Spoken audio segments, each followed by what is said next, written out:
جے آگ نو پوجن مجوسی کافر سنم پرستی نو کفر آندھ ہے تے آکھے اے ہن خصوصی کافر اجے بھی مومن تو قبرہ پوجے چھوڑی تو اوی تکائی کا سار دے ایسا کلی گھٹی کی تھی بیٹھے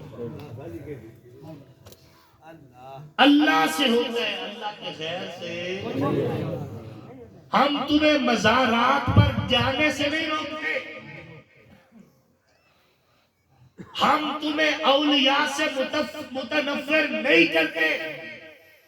ہم تمہیں کہتے ہیں ان راہوں پہ چلو جن راہوں پہ لوگ چل کے سلطان باہو بنتے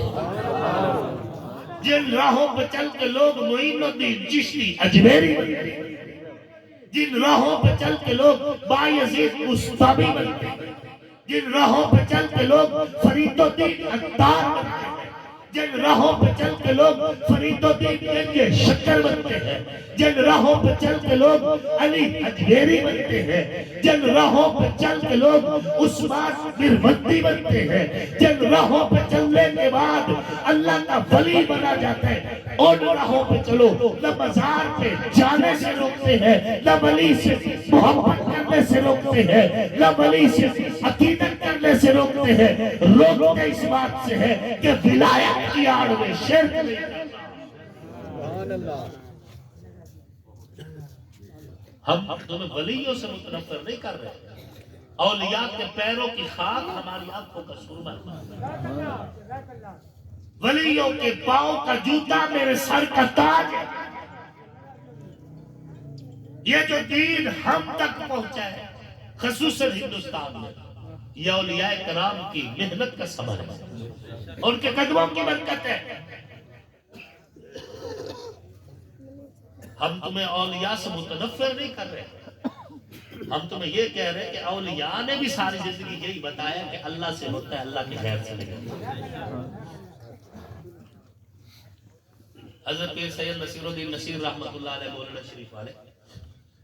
بڑی خوبصورت بات فرما گئے کہ انبیاء اولیاء اہل بیت نبی تابعین و صحابہ پہ جب آ پڑی گر کے سجدے میں سب نے یہی عرض کی تو نہیں ہے تو مشکل کشا کون سب کا داتا ہے تو سب کو دیتا ہے تو تیرے بندوں کا حاجت روا کون ہے کون سنتا ہے فریاد مظلوم کی کس کے ہاتھوں میں کنجی ہے مقصوم کی رزق پر کس کے پلتے ہیں شاہوں مسندار آئے بزم جہاں کون ہے سب کا داتا ہے تو سب کو دیتا ہے تو تیرے بندوں کا حاجت روا کون ہے اے اہل ایمان توحید کا تعلق کسی مسلک سے نہیں توحید کا تعلق ایمان سے مسلک بعد کی وضاحت ہے ایمان پہلی چیز ہے مسلک تو تحقیق کی بنیاد پہ ہوتا ہے نا لیکن اگر توحید نہیں تو ایمان ہی نہیں جب ایمان نہیں ہوگا تو مسلک کہاں سے آ گیا مسلک میں تفریق بعد کی بات ہے پہلے ایمان کی بات یہ ہے کہ آپ کا اور میرا عقیدہ جو عقیدہ توحید ہے وہ بالکل درست ہونا چاہیے اس کے بعد اپنا نام دیوبندی رکھو بریلوی رکھو اہل حدیث جو بھی رکھو وہ تمہاری مرضی کی بات ہے وہ تمہارے دنیا کے لکھے ہوئے نام ہے یہ قرآن کے نام نہیں ہے دیوبندی بریلوی اہل حدیث قرآن میں کہیں بھی موجود نہیں اور یہ حدیث میں بھی کہیں موجود نہیں یہ بعد کے نام ہے ایمانیات میں سے عقیدہ توحید ہے اور نمبر 2 عقیدہ رسالت کہ حضور کے جیسا کوئی نہیں بس کوئی ہواؤں میں اڑے فضاؤں میں اڑے سمندروں پہ چلے پانی میں جائے اور پھر گیلا بھی نہ کچھ بھی کر لے حضور کے جیسا نہیں حضور کی سماعت بھی کائنات میں سب سے اعلیٰ حضور کی بصارت بھی کائنات میں سب سے اعلیٰ حضور کا حسن بھی کائنات میں سب سے اعلیٰ حضور کا جمال بھی کائنات میں سب سے اعلیٰ حضور کا فیض بھی کائنات میں سب سے اعلیٰ حضور کی نبوت بھی کائنات میں سب سے اعلیٰ حضور کی رسالت بھی کائنات میں سب سے اعلیٰ حضور علیہ الصلوۃ والتسلیم ہر لحاظ سے کائنات میں سب سے اعلیٰ حضور کے جیسا نہ عرشوں پہ کوئی ہے نہ فرشوں میں کوئی ہے، حضور کے جیسا نہ اولین میں کوئی ہے نہ آخرین میں کوئی ہے، حضور کے جیسا نہ نبیوں میں کوئی ہے نہ مرسلین میں۔ اپنا تو عقیدہ بڑا صاف ہے۔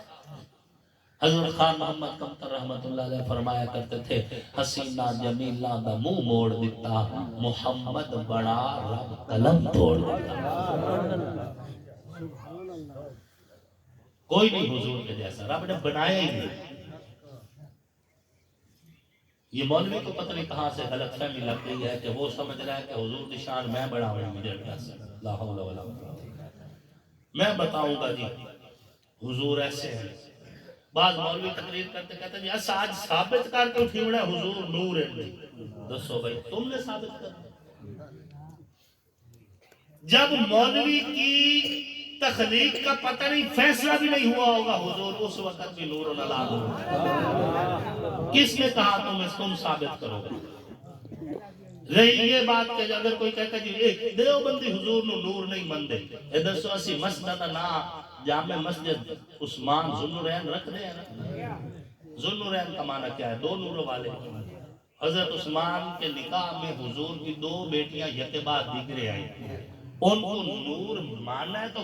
عثمان کو ذوالنورین کہہ رہے ہیں۔ تو جب ہم حضور کی بیٹیوں کو نور مانتے ہیں تو ان بیٹیوں کے باپ کو نور نہیں مانتے ہوں گے۔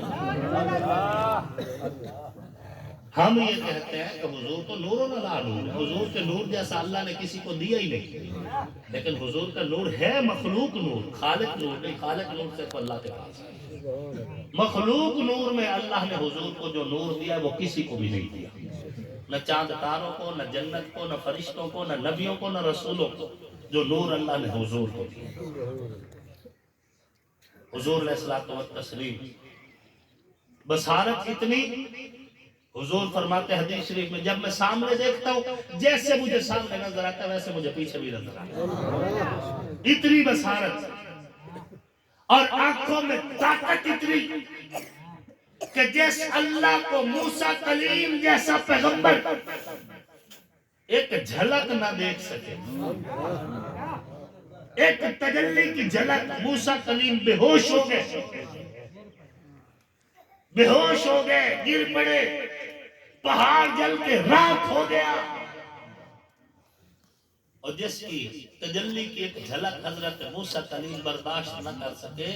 اس رب کو پورے حسن سمیت حضور نے اتنا دیکھا جتنا رب نے چاہا، سامنے بیٹھ کے دیکھا، اپنی آنکھوں سے دیکھا۔ ثم دنا فتدلى فكان قاب قوسين او ادنى، اور قریب اور قریب اور قریب، اور اتنا قریب کہ جتنا کمان کے دو کونوں کے درمیان دھاگا سا ہوتا ہے نا، بس اتنا فاصلہ خدا اور مصطفیٰ کا۔ اور یہ فاصلہ اللہ نے کیوں بتایا؟ تاکہ دنیا یہ نہ کہے کہ خدا مین نہ برقع پا کے زمین تے آئے ہوئے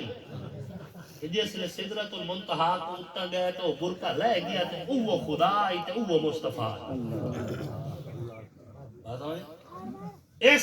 اس شبہ کا ازالہ کرنے کے لیے رب نے پوری وضاحت کر دی کہ ثم دنا فتدلى فكان قاب قوسين او ادنى، فاصلہ رہ گیا، خدا خدا رہا، مصطفیٰ مصطفیٰ رہا۔ لیکن جہاں یہ مقام آیا وہاں مقام یہ تھا کہ اس بلندی پر یا خدا تھا یا مصطفیٰ تھا، باقی عرش بھی نیچے تھا، فرشتے بھی نیچے تھے، نبی بھی نیچے تھے، رسول بھی نیچے تھے، سب کچھ نیچے تھا، اوپر یا خدا تھا یا مصطفیٰ تھا۔ کوئی نہیں حضور کے جیسا۔ کنسپٹ کلیئر ہے ہمارا، ہمیں پڑھایا، سمجھایا، سکھایا، بتایا یہی کیا ہے کہ بعد از خدا بزرگ تو ہی کس ہے مختصر۔ اور حضور صلی اللہ علیہ وآلہ وسلم، حضور کی سماعت اتنی زیادہ، حضور صلی اللہ علیہ وسلم فرماتے ہیں جب آسمان چیر چراتا ہے نا، اپنی جگہ بدلتا ہے تو اس کی آواز کو بھی میں سنتا ہوں، اس کی آواز بھی مجھے سنائی دیتی ہے۔ حضور صلی اللہ علیہ وسلم، اے اہل ایمان، حضور علیہ الصلوۃ والتسلیم کو تولا نہیں جا سکتا، متعین نہیں کیا جا سکتا۔ حضور کے فضائل، حضور کے خصائل، حضور کے مناقب، حضور کی عزت و عظمت اتنی زیادہ ہے کہ کسی کے بس میں ہی نہیں کہ اس کو سمیٹ سکے۔ اللہ نے اتنا دیا حضور کو۔ اور اہل ایمان، جس طرح حضور بلند ہے، حضور کی ہر نسبت بلند ہے، چاہے وہ نبی کا یارانہ ہو، چاہے وہ نبی کا گھرانہ ہو۔ نبی کے یارانے کو بھی اللہ نے بلند کر دیا ہے، اور نبی کے گھرانے کو بھی اللہ نے بلند کر دیا ہے۔ اب اگر ہم میں سے کوئی نبی کے یارانے پہ بات کرے گا تب بھی اپنا منہ گندا کرے گا، نبی کے گھرانے پہ بات کرے گا تب بھی اپنا منہ گندا کرے گا۔ نہ نبی کے یارانے کو کوئی فرق ہے، نہ نبی کے گھرانے کو۔ کوئی آسمان کی طرف منہ کر کے تھوکے تو اپنا منہ گندا کرے گا نا۔ حضرت پیر سید نصیر الدین نصیر رحمۃ اللہ علیہ فرماتے ہیں، کیا وہ ڈوبے جو محمد کے ترائے ہوئے، جنہیں عزت دامن مصطفیٰ سے ملی ہو۔ ابو بکر کو صدیق آپ نے نہیں بنایا، میں نے نہیں بنایا، ابو بکر کو صدیق خدا نے بنایا یا مصطفیٰ نے بنایا۔ اپنا کنسیپٹ کلیئر رکھیں۔ یارانہ بھی اعلیٰ ہے اور گھرانہ بھی۔ جن پہ نبی کی چادر تطہیر ہے وہ بھی شان والے، جن پہ نبی کے روضے کی چھاؤں ہے وہ بھی شان والے۔ جو نبی کے بستر پہ سویا وہ علی بھی پاک ہے، جس کی گود نبی کے لیے بستر بنی وہ ابو بکر بھی پاک ہے۔ جس کے گھر میں حضور داماد بن کے گئے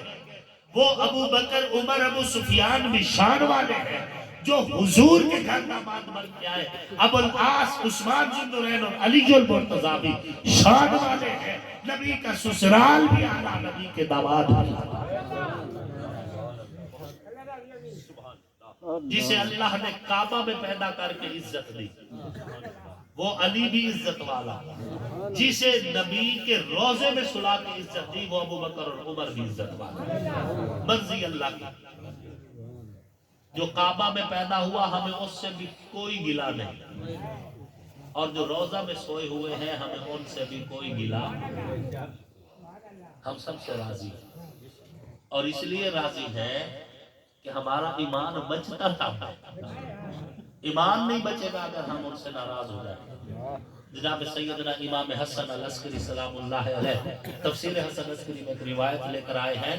کہ اللہ پاک نے فرمایا کہ جو بندہ آخری نبی کے صحابہ سے پیار کرے گا، آخری نبی کے اہل بیت سے پیار کرے گا، میں اس پر اتنی رحمت نازل کروں گا کہ اگر اس کے حصے کی رحمت پوری دنیا میں تقسیم کی جائے تو سارے گنہگاروں کی بخشش ہوگی۔ اور فرمایا اللہ پاک فرماتے ہیں